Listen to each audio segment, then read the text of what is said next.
Frères et sœurs de la vie consacrée, fils et filles bien-aimés, au cœur de cette nuit, un cri de joie résonne sur toute la surface de la terre.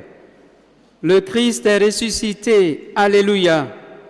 Il est à jamais vivant, Alléluia. Dans la tombe entr'ouverte, son corps a disparu. Oui, l'innocent crucifié sur le Golgotha, au terme d'un procès inique, où les autorités se sont coalisées pour l'éliminer, est de nouveau vivant. Depuis plus de 2000 ans, la bouleversante nouvelle est annoncée par les chrétiens comme l'événement le plus extraordinaire de toute l'histoire humaine, le fondement irremplaçable de notre foi. En relisant les récits qui nous sont rapportés par les évangiles pour raconter ce fait prodigieux, certaines caractéristiques assez paradoxales sautent aux yeux. En cette veillée pascale, je voudrais en retenir quelques-unes pour vous aider à saisir dans leur nouveauté radicale le prodige inouï de la résurrection. La première caractéristique qui se dégage des textes bibliques est la surprise provoquée par l'événement. Certes, tout au long de sa mission, et particulièrement au cours des derniers jours de sa vie, Jésus avait annoncé qu'il ressusciterait des morts, mais personne n'avait réellement compris de quoi il parlait. On l'avait écouté d'un air distrait, sans vraiment imaginer ce qui allait se passer. Ses disciples et les pieuses femmes pouvaient-ils d'ailleurs saisir en profondeur le sens de cette annonce? Voilà pourquoi, après la sépulture de leur maître, tous étaient découragés et désorientés. Certains d'entre eux avaient même décidé de retourner chez eux, de reprendre leur barque amarrée sur le rivage, pour essayer d'oublier la merveilleuse aventure vécue avec cet homme incroyable. Quant aux femmes de leur groupe, elles s'accrochaient encore à leurs souvenirs, comme une histoire trop belle pour être vite oubliée. Et comme l'amour accepte difficilement la séparation, certaines d'entre elles, le cœur rempli de chagrin, voulaient une fois encore venir discrètement pleurer à la tombe où leur espoir avait été enseveli ce funeste jour du Vendredi Saint. Pour tous, sans aucune exception, Jésus faisait désormais partie du passé, un passé merveilleux sans doute, mais à jamais révolu. Et c'est dans ce climat de désarroi, d'une page de leur vie qui se ferme pour toujours, qu'a retenti au matin de Pâques le message inattendu de la résurrection. Imaginons dès lors le frémissement qui les a saisis. Ils courent à la tombe pour constater qu'elle est désormais vide. Oui, vide et pour toujours. Comme ces femmes et les disciples, nous aussi nous avons du mal à croire à Jésus ressuscité. L'événement est si sublime que nous hésitons parfois à l'accueillir dans tout son réalisme. Comme eux, nous nous demandons parfois qui nous roulera la pierre qui ferme nos tombeaux. Comme eux, nous avons du mal à imaginer que le bien puisse triompher dans ce monde sans pitié. Comme eux, nous sommes tentés de désespérer devant le mal qui secoue le monde. Mais comme à ses disciples et aux femmes venues pleurer au tombeau, Jésus nous dit « N'ayez pas peur, car j'ai vaincu le monde. Ne pleurez pas, car la vie a triomphé de la mort. L'amour a vaincu la haine. » En cette nuit très sainte, je voudrais que chacun de nous se laisse surprendre par le Christ. Oui, notre Dieu est le Dieu des surprises. Et tant que sa résurrection n'a pas atteint notre vie, il n'a pas encore dit son dernier mot. Il le dira si nous savons écouter sa voix qui nous appelle à sortir de notre désespoir. Il le dira. Soyons convaincus.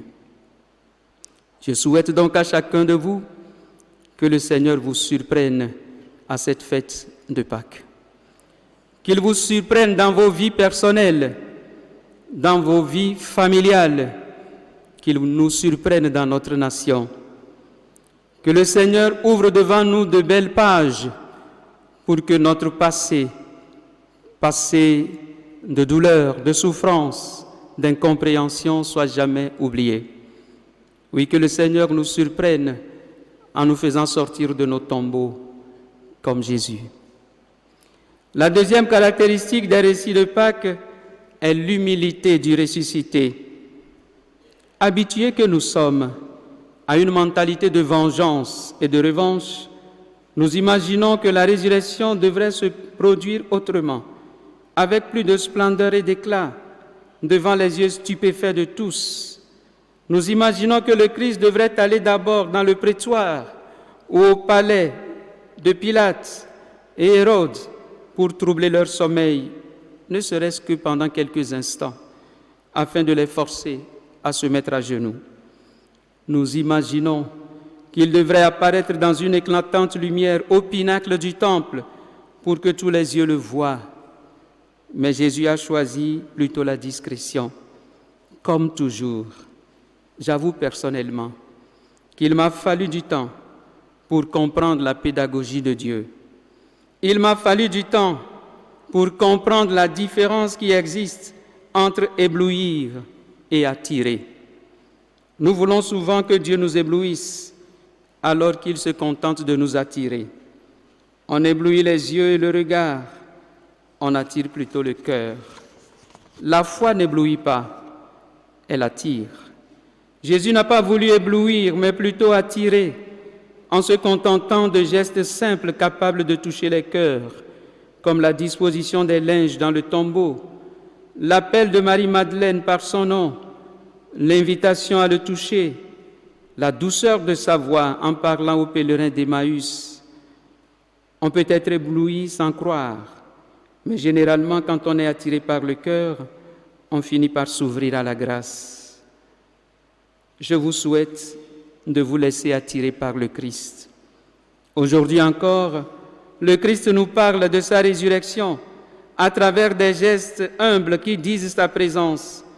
Il nous parle à travers ceux et celles qui, au nom de l'amour, acceptent de tout abandonner pour le suivre. Il nous parle à travers le pardon accordé sans calcul. Il nous parle à travers le courage de ceux qui prennent le risque de défendre les pauvres, les mal-aimés, les sans-abri.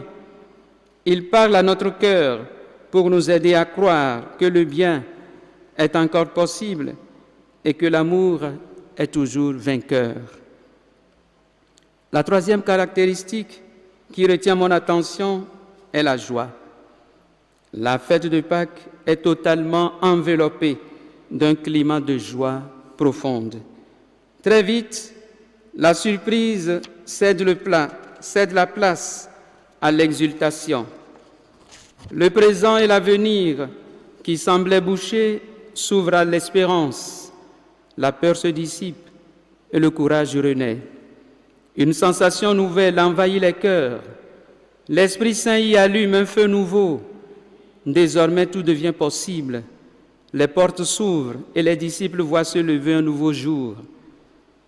Les récits de Pâques nous apprennent à faire une distinction capitale pour notre vie de foi. La différence entre l'évidence et la certitude. L'évidence de la mort du Christ est traversée à présent d'une certitude. Sa résurrection et sa sortie du tombeau. Accueillir la joie de Pâques, c'est aller au-delà de l'évidence de la mort, grâce à la certitude de la résurrection. Le chrétien est celui qui a la certitude de la vie, une vie qui est plus forte que l'évidence de la mort, parce que le Christ est ressuscité. Et cette certitude nous remplit de joie. En cette nuit de Pâques, j'ai un deuxième souhait que je vous formule, que chacun de vous non seulement se laisse surprendre par Dieu, mais aussi exulte d'une joie profonde, malgré les épreuves, malgré les souffrances, malgré les déceptions, malgré le désespoir qui pèse encore sur le monde et que nous éprouvons face à certaines situations, malgré les attaques terroristes contre le nord de notre pays, malgré la cherté de vie, malgré notre indigence, malgré tous nos problèmes de chômage, de santé, de maladie, je souhaite que nous soyons tous surpris par la joie du Christ, qu'il prononce notre nom et se laisse toucher par nous, qu'il nous remplisse d'espérance et de joie, une joie que rien ne peut plus éteindre en nous. Bonne fête de Pâques à tous.